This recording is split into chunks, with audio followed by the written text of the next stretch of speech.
Well, there are some years that turn out to be really important or really interesting numismatically, and who'd have thought 1923 was one of those years? Let's take a closer look. But before we do, let's take a very first quick look at 1928, which was towards the end of the South Africa sovereign era. I don't believe any sovereigns were ever made. I can't find any records from 1928, but this is a very interesting one-off pattern, and you can see the price that it fetched. It's actually not even made of gold, but it was a template for a 1928 sovereign that doesn't seem to exist. If any of you guys know better or know of a picture of a 1928 proof sovereign from South Africa, then give me a reference and let me know. So let's flash back to 1923. 1923 was the start of the sovereign production at the Pretoria Mint in South Africa. And it's a very, very interesting year, perhaps the most interesting year for South African sovereigns. NGC believes there are 655 of the proof sovereigns in that year and 64 of the business strike sovereigns. And let's have a look at why that might be. During the period covered by this report, only one deposit of gold was received at the mint. This consisted of old jewellery, which after the Rand refineries charged for refining and the mint charge was found to be at the net value of £406, no shillings and 9 pence. The resulting sovereigns were delivered to the depositor. This evidence suggests, but does not prove, that 406 currency sovereigns were minted at Pretoria during 1923. The mint master mentioned only resulting sovereigns, which is suggestive but not definitive, nor did he identify the depositor. What is definitive is the survival of those coins. Evidently, most of the mintage perished. We don't know how. Marsh then further reported that his correspondence with the South African Mint in 79 to 80 confirmed the statement from that report of 1924. Information dating from 1980 to 1985 also confirmed the existence of a currency specimen of the 1923 SA sovereign held at the Mint collection in Pretoria. And that one is only one of a very, very few pieces that are known to exist. And here is one of those pieces. So this is an MS sovereign, a mint state sovereign, not a proof, from 1923. And this is one of those 60 or maybe 200 coins that was made from gold that was mined locally and bought in by a merchant in order to mint their own sovereigns. The 1923 South African sovereign was mint to order, and that's why, and there were so few of them, and then they became produced in their millions.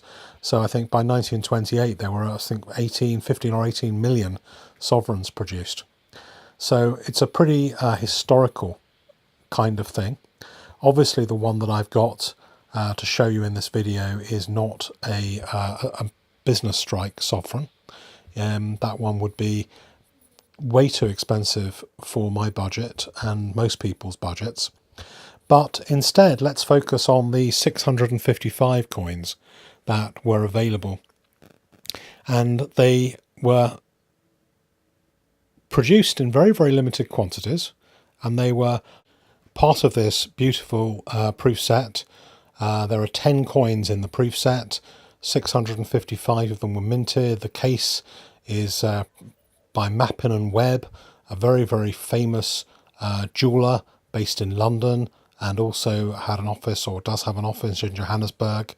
And inside this set there was a sovereign and a half sovereign, as well as a number of other pieces which have a particular look to them. The sovereign and half sovereign have a the same look as every other sovereign and half sovereign.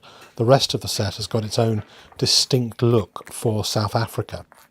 So, what is in the box? And I think you may have guessed by now exactly what is in this package.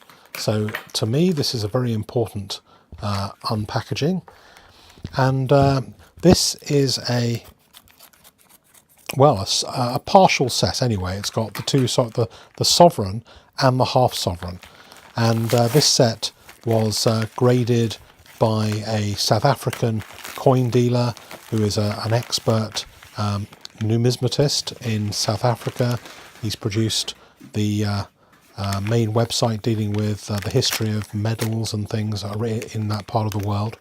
And they've been sent to me via eBay and by a colleague of his in the Netherlands. And they arrived very, very quickly. Thank you very much, Michael. I really appreciate that. And, well, I'm just really, really happy to have these as part of my collection. I sold quite a lot of other items, lower value items, last week on eBay, so that I could reinvest the proceeds in these two beautiful coins.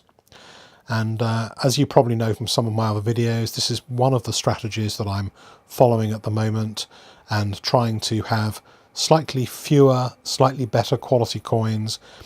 These probably aren't the best examples in the whole world. They're PF62, PF63. There are better graded examples, even up to PF66. But at the end of the day, whether they're 62 or 64, they are all extremely rare coins. And you can see, actually, I think they've been conserved by NCS and graded by him. And you've got the usual little marks from the fabric of the Mappin & Webb box. This is on all these type of coins where they had no capsules at the time. You can see the SA mint mark, 1923. I mean, there are better versions of this coin, and there are some that are available from Drake Sterling over in Sydney, and he's asking I think he's asking 7,000 Australian dollars for a 64 PCGS version of this coin. I think I got good value, and I think it was a good investment for the future.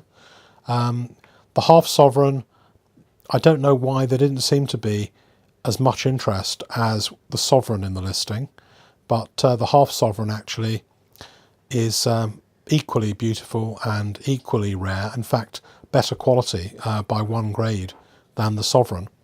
And both of them, it may be that I'll get better ones at some stage in future, but most people do not have one of these at all in their collection, and I am more than happy to have these two join my 1911 and 1937.